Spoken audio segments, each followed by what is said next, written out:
नमस्कार, बहुत स्वागत है आपका। 22 अप्रैल को देवगुरु बृहस्पति अपने ही राशि मीन राशि से निकलकर मेष राशि में प्रवेश करेंगे। तो तुला वालों, आपके सप्तम भाव विवाह भाव में आ रहे हैं देवगुरु बृहस्पति। तो देवगुरु बृहस्पति जब मेष राशि में आएंगे तब पूरे 13 महीने तक आपके लाइफ में इसका क्या प्रभाव पड़ने वाला है। देखिए, देवगुरु की दृष्टि में अमृत है और उनकी दृष्टि के अनुसार आपके ऊपर क्या फल पड़ेगा ये भी जानेंगे। और चांडाल दोष भी बना हुआ है क्योंकि मेष राशि में सूर्य और राहु पहले से विराजमान हैं और यहाँ पर गुरु आएंगे। तो 30 अक्टूबर तक चांडाल दोष का प्रभाव रहेगा। इसके बाद से राहु यहाँ से निकल जाएंगे। फिर देवगुरु बृहस्पति इसके बाद जब वो अकेले होंगे तब फुर्सत के पलों में आपकी लाइफ में क्या कुछ नया आपके लिए गढ़ेंगे, रचेंगे या फिर आपके किस्मत में लिखेंगे, आज हम यही जानेंगे विस्तार से। तो 2023 में देवगुरु बृहस्पति 22 अप्रैल को मेष राशि में आ रहे हैं। हालांकि 30 मार्च से वो अस्त चल रहे हैं और 30 अप्रैल को दोबारा से उनका उदय होगा। इसके बाद 4 सितंबर को देवगुरु वक्री हो जाएंगे और 31 दिसंबर को एक बार फिर से मार्गी होंगे। कुंडली में 12 में से 9 घरों के ऊपर देवगुरु का प्रभाव पड़ता है। सबसे पहले तो गुरु दूसरे, 5वें, 9वें और 11वें भाव के कारक ग्रह भी हैं। तो तुला वालों, तुला राशि शुक्र की राशि है और शुक्र राक्षस दैत्य गुरु है और देवगुरु बृहस्पति देवगुरु है। दोनों एक दूसरे के विपरीत चलते हैं, इनका कोई मेल ही नहीं है। तो तुला राशि में तीसरे भाव के स्वामी है गुरु और तीसरा भाव अच्छा भाव नहीं होता क्योंकि ये अष्टम का अष्टम होता है और गुरु छठे भाव के स्वामी भी बनते हैं। तो इन दोनों ही भावों का फल बढ़िया नहीं मिलता। लेकिन गुरु अब सप्तम भाव में आ रहे हैं ब्रह्मांड में, तो यहाँ पर पहले से ही राहु है।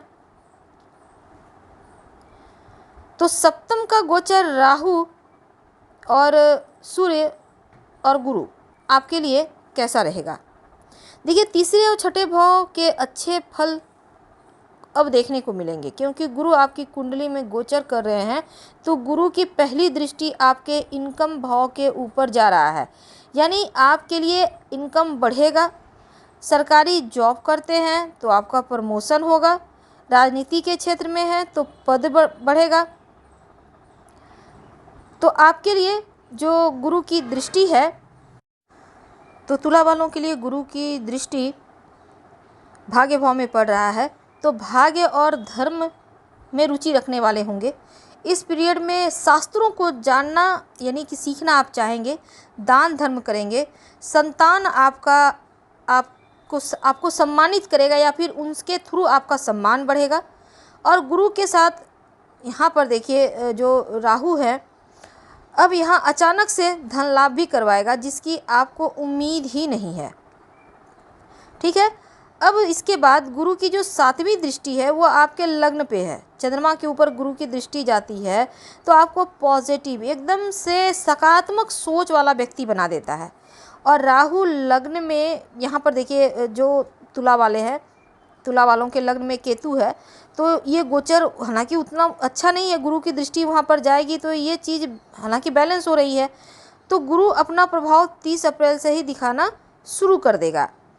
तो जब गुरु लग्न को देखेंगे तब क्या होगा, तो प्रथम भाव पर गुरु की दृष्टि से व्यक्ति इस समय खूबसूरत दिखता है, आकर्षक व्यक्तित्व का स्वामी हो जाता है, धर्म कार्य की तरफ अग्रसर होता है। इस पीरियड में आपका मान सम्मान यश बढ़ेगा, आप विद्वान होंगे, आप बहुत ज़्यादा शांत कुलीन होंगे। और अगर इस पीरियड में आप अविवाहित हैं, विवाह भी होगा तो जीवन साथी से भाग्योदय होगा। और चरित्र और प्रसन्नता ये दोनों ही चीज़ें आपको प्राप्त होगी। तो 7वीं दृष्टि लग्न पर आपको पॉजिटिव बना रहा है राहु का ये गोचर। तो गुरु की दृष्टि जहाँ पर जाती है चीज़ें बैलेंस हो जाती है और उनकी दृष्टि तीसरे स्थान पर भी पड़ रही है, धनु राशि पर। तीसरा स्थान भाई का है। यदि आपके भाई को कोई स्वास्थ्य की समस्या है तो वो सही हो जाएगी। अगर भाई के साथ कोई अनबन चल रहा है तो वो ठीक हो जाएगा। और तीसरे स्थान पर गुरु की दृष्टि से पराक्रमी होता है, भाग्यवान होता है, सुखों से युक्त होता है, अधिकतर घर से दूर विदेश में रहने वाला होता है। कहने का मतलब इस पीरियड में आप घर से दूर रह सकते हैं, आपका सुख बढ़ेगा, आप धनवान होंगे और साथ ही इसमें अगर थोड़ा सा आप भाइयों के साथ आपको रिश्ता बनाकर चले तो ज़्यादा अच्छा रहेगा। अब देखिए, राहु और गुरु चांडाल दोष भी बना रहे हैं, तो ज्योतिष में सबसे बड़ा नकारात्मक योग में से एक योग होता है गुरु चांडाल दोष। राहु बृहस्पति एक साथ हों तो ये योग बनता है। 22 अप्रैल से ही योग बनेगा और 30 अक्टूबर तक रहेगा।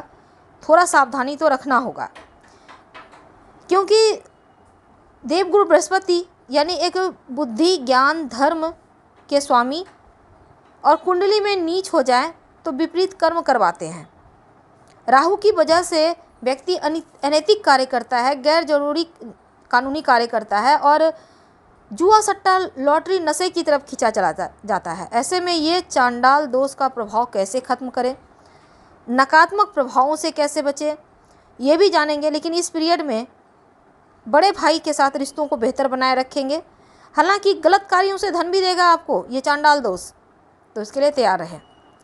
तो जब अशुभ प्रभाव पड़ेगा तो क्या होगा, देखिए, जीवन में सुख शांति का थोड़ा अभाव होगा और गुरु के दुष्प्रभाव से बचने के लिए, चांडाल दोष के प्रभाव से बचने के लिए ओम ब्रिंग बृहस्पति नमः, राहु का मंत्र ओम रांग राहवे नमः, इस मंत्र का खूब जप करें।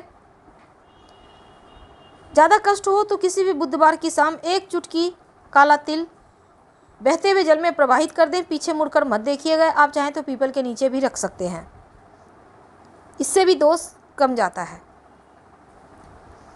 पराई स्त्री की तरफ ध्यान आकर्षित हो सकता है, इसका ख्याल रखिएगा। एक्स्ट्रा मैरिटल अफेयर जैसी चीज़ों से आपको बचना होगा और जिद्दी स्वभाव पर थोड़ा कंट्रोल रख लीजिएगा तो उत्तम रहेगा। तो राहु और गुरु इस समय आपके 7वें भाव में हैं, तो पारिवारिक जीवन में थोड़ा सा कष्ट देंगे। गुरु चांडाल दो 7वें स्थान पर होने पर पारिवारिक जीवन में संकट देता है और ग्रह के जो लाभकारी प्रभाव है वो ये है कि बिना विवाह की समस्या में और भी बढ़ोतरी करा देता है। तो एक्स्ट्रा मैरिटल अफेयर या फिर कुछ ऐसे वैसे अनैतिक कार्य नहीं करना है, इस बात का आपको ध्यान रखना होगा। अंत में तुला वालों, देवगुरु आपके 3, 6 भाव के स्वामी हैं, 7वें भाव में गोचर करेंगे तो आपके जीवन में महत्वपूर्ण बदलाव होगा। यदि किसी व्यापार से जुड़े हैं तो विस्तार होगा और अप्रैल से अगस्त तक के बीच गुरु चांडाल दोष अन्य ग्रहों के प्रभाव से व्यापार में बड़ी समस्या का सामना करना पड़ सकता है। थोड़े से भावुक होंगे, परेशान होंगे, इसलिए हमने कहा मंत्र जप करने और तिल का हमने कहा उपाय करने। तो चुनौतियां तो है लेकिन धैर्य से काम लें। सितंबर, अक्टूबर, नवंबर, दिसंबर ये महीना आपके लिए आर्थिक स्थिति में सुधार होगा, छोटी दूरी की यात्राएं होंगी, आपका मनोबल बढ़ेगा, कार्य क्षेत्र में सहकर्मी का सपोर्ट मिलेगा, काम को आगे बढ़ाने का मौका भी मिलेगा।